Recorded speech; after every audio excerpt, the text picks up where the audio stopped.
Humiliation, élimination, défaite classique. Allez, c'est l'heure du bilan.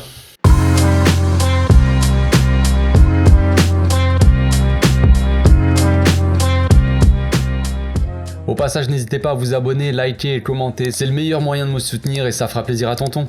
Le mois d'octobre se finit aujourd'hui les amis et c'est l'occasion de faire le bilan, oui. Oui, là on est en mode Halloween les amis, oui, noir et blanc, c'est dit vas-y, de toute façon, vu comment on joue, vu nos résultats dernièrement, c'est un peu comme un film d'horreur, et ouais. Le fameux mois de tous les dangers les amis, on le savait même avant que ça commence ce mois-là, que ça allait être tendu, que ça allait être compliqué. 9 matchs en 29 jours, un match tous les 3 jours, environ une double confrontation contre l'Inter décisive en Ligue des Champions, un match retour contre le Bayern pour espérer on va dire un miracle après un match aller à l'extérieur encourageant, même si au final on a été éliminés avant même de démarrer le match, super. Au milieu de tout ça, un classico au Bernabeu, des matchs difficiles on va dire contre des grosses équipes, contre Villarreal, Bilbao et Valence pour finir le mois. Voilà, c'est un beau petit mois bien sympa.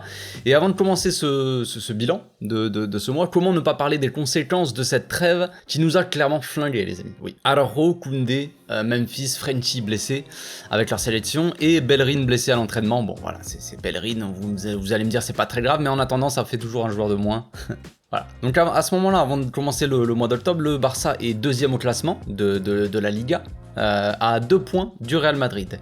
On est aussi deuxième de la poule, de notre poule de Ligue des Champions, à égalité de points avec l'Inter Milan, mais devant à la différence de buts. Côté stats, début de saison, avant le mois d'octobre, on avait mis 23 buts et encaissé 4 buts seulement sur nos 8 premiers matchs, toutes compétitions confondues. Ce qu'on avait pu voir dans ce mois de septembre, enfin dans ce début de saison plutôt, mois d'août et septembre chevauchés, c'est que si Robert ne marquait pas, pour nous, évidemment, on ne gagnait pas. Et on va voir qu'on n'est pas si loin du compte non plus.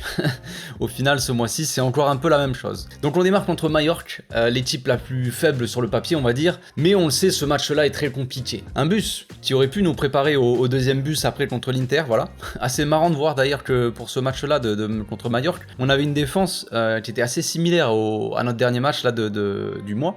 C'était Jordi Alba à gauche en défense, Baldé à droite et on avait une charnière centrale Christensen-Piqué. Façon de démarrer le mois assez magnifique. L'attaque aussi d'ailleurs était la même. On avait une attaque Dembélé, Robert Lewandowski et Ansu Fati à gauche. Donc on finit ce premier match contre Mallorca avec une victoire 1-0, une victoire compliquée où l'équipe franchement avait souffert pour trouver des solutions. Impossible de trouver des solutions, impossible de marquer. Voilà. Heureusement, Lewandowski nous avait donné la victoire. Comme souvent, bizarre. On enchaîne avec une défaite à l'extérieur contre l'Inter. Ouais, ça va faire mal. Ce petit bilan-là, je vais repasser un peu sur tous les matchs et forcément, les gars, c'est des mauvais souvenirs. Mais bon, on enchaîne avec une défaite 1-0 à l'extérieur donc contre l'Inter. L'équipe est à la ramasse, concrètement bouffée par la pression de l'enjeu. Le Barça n'y arrive pas.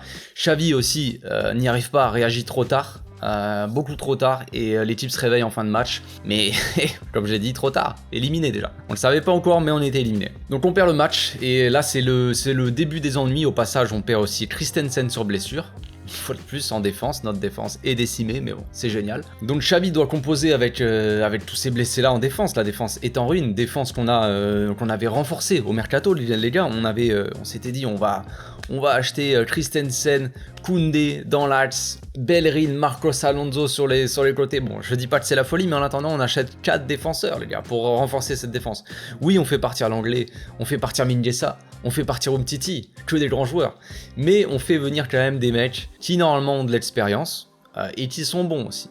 Bellerin, je le compte pas forcément là-dedans, disons que pour moi c'est un joueur correct, un bon joueur de Liga, mais pas non plus un très grand joueur. Marcos Alonso, je n'étais pas pour sa venue, mais ça reste un joueur d'expérience. Koundé, Christensen, c'était des bons joueurs pour moi, c'était des bons joueurs. Christensen m'a même surpris de son début de saison. Voilà, on avait vraiment renforcé cette défense. Ça tombe bien parce que sur les 4 qu'on a achetés, 3 sont blessés.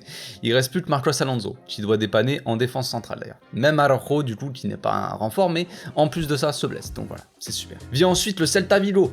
où les types l'emportent encore une fois de peu, sur un but un peu à l'arrache de Pedrito, si je me souviens bien. Ter Stegen qui nous sauve aussi le match. Si Ter Stegen sort pas des arrêts de l'espace, on peut perdre ce match, voire match nul, donc ça peut être encore plus catastrophique. Donc voilà, le Barça est sauvé par Ter Stegen d'un match nul peut-être, ou en tout cas d'un mauvais résultat, juste avant l'Inter, juste avant le match retour contre l'Inter. Pas le meilleur moyen de se mettre dans des bonnes conditions, mais que veux-tu, l'équipe est à la ramasse et on fait ce qu'on peut. Vient le match donc qui peut faire basculer notre saison, j'ai envie de dire, en Ligue des Champions, et ce match-là est un flop évidemment. Le Barça sombre complètement mentalement en fait. On démarre bien le match, avec beaucoup d'envie. Dembélé qui marque en première mi-temps, juste avant la mi-temps, je crois que c'est autour de la 40e ou un truc comme ça. Donc Dembélé qui marque, c'est magnifique. On se dit on va vivre une magnifique soirée de Ligue des Champions. Et là c'est le drame. L'équipe s'effondre complètement, comme si, je veux dire, mentalement c'est très faible. Je veux dire, on n'arrive pas à tenir le score chez nous, contre une équipe de l'Inter qui est pas non plus exceptionnelle, je veux dire, je manque pas de respect à l'Inter, mais bon déjà, voilà, leur façon de jouer est telle qu'elle est, mais en plus de ça, ils sont pas dans la forme de leur vie non plus, mais que voulez-vous que je vous dise, l'équipe ne tient pas, retour des vestiaires, on se prend un premier but, et là, à un moment où on se prend le premier but, on sent que l'équipe, elle se dit, on dirait que c'est fini, tu vois, on a perdu limite. Mais non, ça se passe pas comme ça. Donc voilà, on enchaîne on se prend des buts. Au final, quand même, Lewandowski est là pour sauver un peu les meubles, mais ça ne suffit pas, le Barça est éliminé. L'équipe n'a pas su tenir la pression, comme je le dis, Gérard Piqué, que les supporters avaient voulu, je l'ai vu, que les supporters avaient voulu dans la défense centrale pour tenir tête un peu à Edin Dzeko, nous a carrément éliminé. Je veux pas mettre tout sur le dos de Piqué, mais quand même... Voilà, il offre quand même pas mal de buts. Après ce coup de massue, donc le Barça doit se déplacer au Bernabéu, donc ça tombe bien, ça tombe super bien, on est en super forme tout ça. On doit se déplacer au Bernabéu, et là c'est le drame. L'équipe n'y est pas, n'y est clairement pas. On vient de se prendre donc un coup de massue sur la tête, et l'équipe est assommée, on se déplace au Bernabéu comme ça, et on joue pas. On ne joue tout simplement pas. Et on se fait déchirer. Donc après cette défaite, après l'élimination probable en Ligue des Champions, tout ça, l'équipe se remet un peu dans le droit chemin avec les victoires contre Villarreal et Bilbao. Des beaux matchs à domicile, ou des grands matchs de Frenkie de Jong qui ressortent, Dembélé évidemment, le match contre Bilbao, et Sergio Roberto. Je parle pas de Lewandowski qui marque parce que ça c'est assez habituel, mais voilà, ces trois joueurs-là ressortent un peu. Dembélé, on le sent sur le courant alternatif, on sent que dans les grands matchs, il n'est jamais là, mais voilà. Dans ces deux matchs-là, ça va bien. Contre Bilbao, Dembélé sort un but, 3 passes décisives. Contre Villarreal, Frenkie marche à lui tout seul sur le milieu de terrain. Il est partout, il est monstrueux. Contre Bilbao, il est dans un système différent, mais il sort aussi un grand match. Sergio Roberto contre Bilbao fait le match de sa vie. Le mec est un monstre. On se dit... Voilà, on va peut-être assister à un miracle contre le Bayern. Effectivement, non. non, c'est pas pour nous les miracles. L'équipe est éliminée de la Ligue des Champions avant même de jouer le match contre le Bayern. Donc on commence le match, on voit sur la tête des joueurs que ça ne le fait pas. Les joueurs ont la tête baissée, les yeux dans le vide, je ne sais pas. Donc on sent déjà que le match va être très long. Effectivement, il était très long. Donc on finit le mois après, comme on l'a commencé sur un match compliqué, où l'équipe semble touchée psychologiquement, plus que jamais. Et au final, on finit quand même par gagner ce match sur la plus petite des marges, 1-0 contre cette équipe de Valence sur un but de Lewandowski, encore une fois, comme le premier match du mois d'octobre. Bilan du mois, donc 5 victoires, 1 nul et 3 défaites, 14 buts mis et 10 buts encaissés. Avec en plus de ça, une élimination de la Ligue des Champions et reversé en Ligue Europa. Tranquille, là où on a pied. Voilà. En Ligue des Champions, on se noie un petit peu. Là en Ligue Europa, peut-être qu'on aura un peu pied. Voilà. On sait jamais. Si jamais on met des brassards, et ça devrait passer. Donc évidemment, ce mois-là, le bilan de ce mois est beaucoup moins positif que le mois dernier, on va dire. D'un autre côté, fini les Elche, les Cadiz, les Victoria Pilsen, les Valladolid, tout ça, il n'y a plus. Place maintenant au Bayern, à l'Inter, au Real, Bilbao, Valence, Villarreal. Bref, c'est pas la même mayonnaise, comme on dit, voilà, tu connais. Quand on regarde les matchs du début de saison, même si c'est beaucoup plus faible, peu importe l'adversaire, même contre le Bayern, même si on connaît le résultat, mais même contre le Bayern, on a su dicter notre jeu, imposer un peu notre patte sur les types, sur le match, j'ai envie de dire. On avait plus ou moins le contrôle, plus ou moins la maîtrise, en tout cas on dominait nos adversaires. On n'a pas forcément eu le contrôle ni la maîtrise contre le Bayern, parce que au final on perd, donc on n'a pas cette maîtrise-là, mais on dominait quand même. Donc on passe le mois à dominer, peu importe l'adversaire. Alors, Oui, c'est beaucoup plus faible, c'est bien, comme je l'ai dit. Il y a quand même des matchs contre Séville qui peuvent être compliqués, un match contre le Bayern, voilà, il y a quelques matchs contre la Real Sociedad aussi, on n'avait pas forcément la maîtrise pendant une partie du match, mais qu'on a fini quand même par dominer, donc voilà, il y a des matchs comme ça un peu compliqués à gérer, mais tu sens quand même qu'on domine, tu sens qu'on est bien. Mais cette maîtrise-là, cette domination, on ne l'a pas retrouvée ce mois-ci. Alors qu'est-ce que ça change? Pourquoi? Qu'est-ce qui a changé entre le mois d'avant et ce mois-là? Pour moi, il y a évidemment plusieurs facteurs qui rentrent en jeu, on va commencer par pour moi le principal, j'appuie beaucoup dessus, mais pour moi c'est assez évident, c'est évidemment notre défense qui est décimée. Comme je l'ai dit, on retrouve une défense assez solide au mercato, tout ça en début de saison. On démarre notre mois le plus décisif de la saison, on va dire, de ce début de saison, en tout cas décisif pour la Ligue des Champions. Et si t'es qualifié pour la Ligue des Champions, ça te met dans des bonnes conditions psychologiques, tout ça. On démarre ce mois-là sans nos piliers, sans notre défense. On a une défense, les gars, Marcos Alonso, Eric Garcia ou des trucs comme ça dans l'axe. Koundé qui revient un petit peu, mais pendant une bonne partie de ce mois-là, on va le voir, il n'y a plus personne en défense. Koundé se blesse, Christensen se blesse contre l'Inter, Araujo se blesse. On n'a plus de guerriers, derrière. On n'a plus aussi cette agressivité ou ce mental de patron derrière. On n'a plus ça. Garcia, pour moi, peut avoir un mental de patron, mais il n'est pas encore assez... Alors, je sais que je vais me faire critiquer là-dessus, je m'en fous complètement, vous le savez bien. Mais tu vois qu'il a un bon mental, Garcia. Mais il n'a pas encore Voilà, tout seul, il ne peut pas y arriver, tout simplement. S'il y a Garcia et à côté de lui, il y a Piqué, tu sais que ça va être très difficile. Par contre, si tu vois Araujo ou Koundé à côté de Piqué, tu te dis, il y en a au moins un qui va tenir, tu vois. C'est ça qui change un peu, c'est ça la différence. Ce qui a changé dans ce mois aussi, c'est évidemment la pression qui monte un peu, parce que forcément la pression contre Victoria Pilsen, contre Valladolid, contre machin, t'en as pas forcément. T'en as pas énormément de la pression. Là, forcément, la double confrontation contre l'Inter a fait monter vraiment beaucoup la pression. Ça se jouait là-dessus pour notre qualification, notre deuxième place, notre qualification en Ligue des Champions, dépendait de cette double confrontation-là contre l'Inter. Et effectivement, quand tu vois qu'on la foire complètement, ça fait mal. Ça fait mal psychologiquement et l'équipe, du coup, elle sombre après. L'équipe n'a pas tenu la pression, donc, et ce Barça-là, depuis un moment déjà, mais c'est toujours le cas, ne tient pas la pression de toute façon. Dans les grands rendez-vous, ça ne marche pas. Voilà, c'est comme ça, c'est un fait. On a acheté des joueurs, on a des grands joueurs comme Lewandowski, c'est tout. Mais on a des grands joueurs comme ça qui connaissent ce genre de pression, qui peuvent la tenir, mais ils peuvent pas tenir l'équipe à eux tout seuls, c'est tout. Genre. Lewandowski, on l'a critiqué parce qu'il n'était pas là, soi-disant, pendant les grands rendez-vous.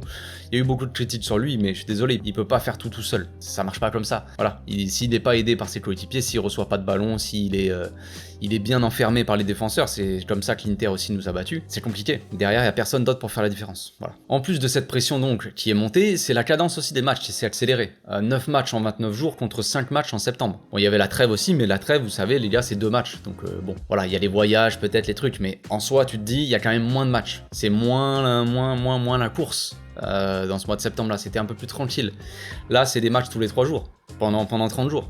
Donc c'est tendu. Et cadence accélérée avec des matchs de ouf, les gars aussi. Voilà, c'est pas la cadence qui s'accélère avec des Valladolid, des Elche, des Cadiz. C'est la cadence qui s'accélère avec le Real, l'Inter, le Bayern. C'est que des matchs comme ça. On le savait que ça allait être compliqué, effectivement, ça a été très compliqué. Pour le mois de septembre, Xavi faisait principalement confiance à des joueurs aussi, un noyau. Il faisait confiance surtout à 7 joueurs. Hein, donc le noyau un peu de cette équipe-là, du poste de gardien de but jusqu'aux attaquants. Donc le noyau de l'équipe, c'était Ter Stegen, Araujo, Koundé en défense. Au milieu, c'était principalement Pedri et Gavi. Et en attaque, c'était Lewandowski et Dembélé. Donc quand on regarde ce mois-là, ça a changé. Les choses, elles ont changé. Pas forcément parce que c'était voulu, mais par des blessures et par des performances moyennes aussi. Donc Ter Stegen, évidemment, c'est toujours le cas, il est toujours là. Il est toujours présent aussi, il a sorti des bons matchs qui nous ont sauvés, comme le Celta Vigo, comme j'ai dit. Il n'a pas pu faire grand chose quand il se fait tuer par Piqué, il n'a pas vraiment été aidé. Mais voilà, Ter Stegen est toujours là. En défense, Araujo et Koundé ont disparu, forcément, blessés. Donc là, on voit direct que ça a été la merde. Araujo reviendra après la Coupe du Monde, j'espère, mon petit bébé. Koundé revient contre le Real, mais il monte en puissance après, petit à petit. Mais l'équipe autour de lui, je suis pas vraiment dans les grands rendez-vous. Koundé, il a sorti des très bons matchs. Là, à son retour de blessure, le mec est pas en forme. Il était déjà arrivé blessé au Barça. Il a enchaîné des très bons matchs au poste de latéral droit en plus. Peut-être qu'il est moins à l'aise là-dedans. Il revient, il joue en défense centrale, il enchaîne des gros matchs aussi. Contre le Real, je me souviens plus très bien, mais de toute façon, toute l'équipe avait été à la rue, donc il pouvait pas faire grand-chose à lui tout seul, dans tous les cas. Mais il monte en puissance. Mais il est trop seul. Le milieu change aussi un petit peu. Frenkie, qui était pas trop au centre des débats, on va dire, en début de saison, revient bien. Il revient de blessure quand même, parce qu'il a été blessé pendant la trêve, même si c'était une petite blessure qui n'a pas fait qu'il était absent très très longtemps, mais quand même, il s'était blessé, il revient, il s'impose petit à petit au milieu aussi. Il a joué contre le Real, il a sorti un match plutôt correct, il me semble bien, peut-être pas fou, mais correct. Et il nous sort des masterclass, évidemment, contre Villarreal, où il marche à lui tout seul sur le milieu, il était partout. Et contre Bilbao aussi, où il sort un très grand match. Mais le problème, c'est que, comme je l'ai déjà dit, je me suis fait critiquer là-dessus, mais comme vous le savez, j'en ai rien à foutre. J'en attends toujours plus de Frenkie, tout simplement. Je veux dire, il peut pas être tout seul à faire tout le travail non plus, comme c'est pareil que Lewandowski, c'est pareil que tout le monde, mais on attend des joueurs plus réguliers tout simplement. C'est comme Dembélé, désolé, Dembélé, c'est quoi ce bordel? C'est bien beau de faire des grands matchs en Liga, mais il faut être régulier, il faut être beaucoup plus régulier. Contre Valence, là, c'était une catastrophe, par exemple. Alors peut-être que lui aussi est touché psychologiquement, voilà, il n'y a pas de problème avec ça, tous les joueurs sont touchés psychologiquement, mais voilà. Dembélé, frère, ça fait 18 ans que t'es là, donc au bout d'un moment, faut être un peu plus régulier, tout simplement. Pedri au milieu est seul, donc à la création, au passage, il essaye, mais derrière ça ne suit pas, et les attaquants croquent quand même pas mal d'actions, mais voilà, il est seul à créer vraiment au milieu du danger. Il crée tout. Voilà. Faudrait qu'il y ait quand même quelqu'un d'autre qui l'aide un peu, parce que ça devient compliqué pour lui. Et pour finir, donc l'attaque qui change un petit peu de visage, qui change quand même beaucoup de visage. Xavi cherche la bonne formule, ce qui n'arrange quand même pas et qui n'aide pas vraiment les joueurs à trouver des automatismes, trouver de la régularité, complexe, mais d'un autre côté, comment faire?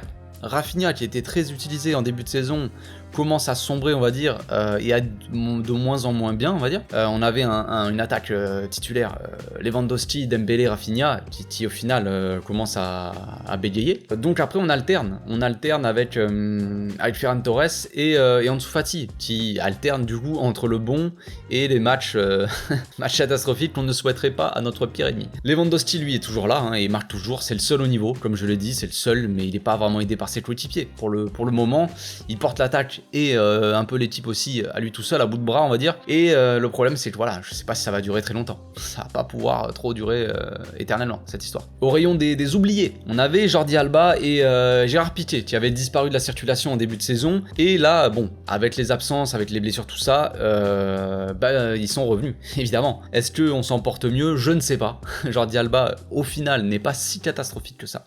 Il a sorti des bons matchs, et Piqué, par contre, non, ça, j'ai rien à dire sur Piqué. Mais avec les absents, Xavi a dû faire avec. Voilà, les deux sont revenus et on commençait à rentrer dans la discussion. Piqué, lui, donc comme je le disais, il nous a éliminés à lui tout seul contre l'Inter. Facile de lui rejeter la faute uniquement sur lui, vous me direz. Mais il est loin. Il est loin d'être seul responsable, mais quand même. Revoyez le match, les gars, c'est violent. Marcos Alonso aussi, qui n'avait pas beaucoup de minutes en début de saison, parce que voilà, il venait d'arriver, il avait peut-être pas la forme et tout ça, comme Bellerin, est devenu titulaire quasiment en défense centrale cette fois-ci. Il dépanne. Soit il joue latéral gauche, soit il joue en défense centrale. Pas le choix. Comme je vous l'ai dit, Xavi était obligé de bricoler en défense avec les absents. Il essaie de trouver la bonne formule en attaque, mais aussi en défense au final. Ça fait que l'équipe elle bégaye aussi. Après, on va me dire, oui, mais c'est de la faute à Xavi. Peut-être. Mais que voulez-vous faire, les gars? On est obligé de chercher la bonne formule. Parce que si en défense centrale, t'as la moitié de ta défense qui n'est plus là, qui est blessée, il faut bien que tu cherches des solutions. Si tu dis, bon, bah vas-y, je vais remettre Piqué. Les supporters le veulent, vas-y, je le mets. Oh merde, il sort le pire match de sa carrière. Il offre la qualification à l'Inter et notre élimination par la même occasion. Qu'est-ce qu'on fait? Bah je vais mettre Marcos Alonso, mais Marcos Alonso est pas très à l'aise. Ah ouais, mais il met Marcos Alonso en centrale. Ouais, mais qui tu veux mettre? Enfin, au bout d'un moment, voilà, faut savoir ce qu'on veut. Donc c'est complexe, on est obligé de bricoler. En attaque, c'est pareil. On met Rafinha, grand attaquant qui vient d'arriver. Lewandowski, Dembélé, on a une attaque de feu soi-disant, et au final que dalle. Les mecs n'apportent rien. Dembélé à gauche est beaucoup moins bien qu'à droite. Rafinha à droite n'est pas assez performant, au bout d'un moment on est obligé de trouver des solutions. Voilà, on met Ansu Fati, il alterne entre les bons matchs et les matchs très moyens. Memphis, qui ne jouait pas beaucoup, s'est blessé pendant la trêve, donc il joue plus du tout, voilà. Hein. Et Kessié, qui ne jouait pas énormément non plus en début de saison, il avait joué 173 minutes, j'avais noté je crois, en 8 matchs, et là il est passé à 256 minutes en 9 matchs. C'est plutôt correct, on va dire. Évidemment, il a profité de l'absence de Gavi là dans les derniers matchs, mais voilà, ça lui a permis un peu de prendre des minutes, de se montrer un peu. Et de faire naître des rumeurs de départ. On va savoir pourquoi. Ça a été démenti évidemment par son agent. Moi je n'y croyais absolument pas, hein, évidemment. Mais lui-même a mis une petite photo sur Instagram de lui avec le sourire, avec des petits emojis qui sourient. Voilà, c'est mignon. Donc comme je l'ai dit, Xavi il essaie de trouver la bonne formule. Mais le problème c'est que ça ne prend toujours pas vraiment. Bah ça n'aide pas l'équipe comme je l'ai dit. Le problème c'est ça. C'est l'équipe ne fonctionne pas. Du coup tu changes de joueur, tu essaies de trouver la bonne formule. Mais du coup, tu ne crées pas d'automatisme entre les joueurs. Et c'est complexe. C'est complexe. Pour finir, les joueurs n'ont pas été présents dans les grands rendez-vous. Et ça prouve que ni les joueurs ni le staff ne sont prêts pour ce genre de match, visiblement. C'est tout, c'est la triste réalité. Est-ce que c'est une raison pour tout jeter par contre et à la poubelle et recommencer avec un nouveau coach qui va à nouveau essayer de trouver la bonne solution, de venir, de dire bah moi j'aime pas ce joueur, je vais le dégager, je vais faire venir un autre joueur. Alors vous allez me dire ouais mais s'il fait dégager Busquets, ouais mais je sais bien, mais il va, tu vois, recréer un projet, on va repartir sur de... Non mais les gars, faut arrêter. Xavi, on est reparti avec un projet avec Xavi, sur un nouveau projet. Le projet, les projets ça prend du temps, les gars. On tombe sur un mois là, on se fait un avis, on se fait tous un avis sur ce mois d'octobre quand même, où tous les supporters, la moitié sont soit derrière Xavi, soit sont pour qu'ils partent, on va dire. Ou alors bon, il y a des supporters un peu plus mitigés, on va dire, qui laissent un peu de temps, mais voilà, qui attendent quand même des résultats. Voilà, moi je suis plus dans ce cas-là, je pense. Il y a des choses positives que Xavi a faites, mais il y a aussi des choses négatives. Je ne dis pas le contraire. Dire le fait de remettre Busquets tout le temps, d'avoir mis Piqué, pour moi c'était... Il y a eu pas mal de mauvais choix. Après, comme je l'ai dit, hein, le problème c'est qu'on n'a pas trop le choix. Quand on a vu le début de saison, les gars, ok c'était des matchs plus faciles, mais l'équipe type on l'avait, et ça marchait plutôt pas mal. On avait des critiques sur Xavi parce que on n'avait pas nos joueurs préférés sur le terrain. Ah oui, mais pourquoi il met pas Frenkie? Pourquoi il met pas Kessié? Oui, je sais bien. C'est ton joueur préféré, c'est un de tes joueurs préférés, c'est cool. Mais en soi, si les résultats sont là et que l'équipe joue bien, tu vois. Et ça jouait bien. L'équipe était solide. Maintenant, on perd la moitié de nos joueurs. C'est complexe. Et on se base, comme je le disais, on fait notre avis sur Xavi et s'il doit continuer ou pas sur ce mois d'octobre qui est quand même. Regardez le mois, regardez l'enchaînement des matchs et avec quel joueur on les a enchaînés. Est-ce qu'on peut se baser là-dessus? Je pense pas. Voilà. Ça fait mal. L'élimination en Ligue des Champions, elle fait mal, hein, évidemment. Et franchement, on peut pas se satisfaire de ça. Quand on est supporter du Barça, mais ce que les gens ont tendance à oublier, ce que les supporters ont tendance à mettre de côté, c'est le contexte, la situation du club. La situation du club, elle a bien changé depuis 5 ans, les gars. Elle a bien changé. Voilà. On a pris l'habitude de tout gagner. Évidemment, on prend l'habitude de tout gagner, on a Messi, on a des grands joueurs machin qui nous font gagner tous les trophées possibles. Et là, d'un coup, on se retrouve avec des joueurs moyens, hein. Les gars, la saison dernière, on avait des joueurs moyens. On a qui est-ce qu'on avait comme grands joueurs dans l'équipe? Alors oui, on a des grands joueurs, on a des Busquets, des mecs comme ça, mais ça, c'est des grands joueurs qui sont plus haut niveau. Mais qui on a de grands joueurs qui font la différence? La saison dernière, les gars, en première moitié de saison en tout cas, on s'est reposé sur l'équipe reposée sur Memphis Depay, quoi. On ne veut pas cracher sur Memphis, mais c'est pas un grand joueur. Temps normal, s'il n'y avait pas eu Koeman, ce gars-là ne vient pas. En fait. Voilà, donc c'est difficile. Mais toutes nos attentes, toute notre équipe repose sur cette année sur Lewandowski et sur Pedri, offensivement. Donc d'un côté, on a un mec qui a de l'expérience, et d'un autre côté, on a un gamin de 20 ans. Bon résumé de l'équipe. On a une équipe qui repose uniquement sur soit des gars... alors Lewandowski, je critique pas son âge, parce que le gars, on dirait pas du tout qu'il a 34 ans, ou je sais pas quel âge. Il est monstrueux. Mais à côté de ça, l'équipe repose sur des jeunes. Alors on va dire c'est la faute de Xavi peut-être, mais j'imagine que n'importe quel coach mettrait Pedri titulaire, les gars. Juste là, je pense que voilà. Après pareil, Koundé, alors tout ça c'est des jeunes joueurs, mais c'est pareil, l'équipe repose sur eux. On le voit bien.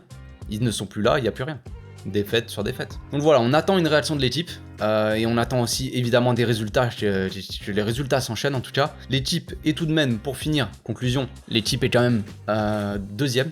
Toujours, on a démarré ce mois d'octobre, deuxième au classement à 2 points du Real Madrid. Et on finit ce mois d'octobre 2e à 1 point du Real Madrid. Voilà, entre temps on est passé premier, on aurait pu battre ce Real et prendre 3 points d'avance. Évidemment, je m'en souviens, je n'oublie pas. Mais voilà, en Liga, je pense pas que ça soit si catastrophique qu'on veut nous le faire croire. Voilà, c'est tout pour ce bilan les amis, je pense que j'ai fait le tour, vidéo assez longue. On se retrouve demain pour l'avant-match contre Pilsen. Il risque d'avoir des changements les gars. Je vais vous faire une compo vous allez... on va s'amuser, voilà, on va s'amuser. Donc on se retrouve demain les gars, passez une très bonne journée. Ciao.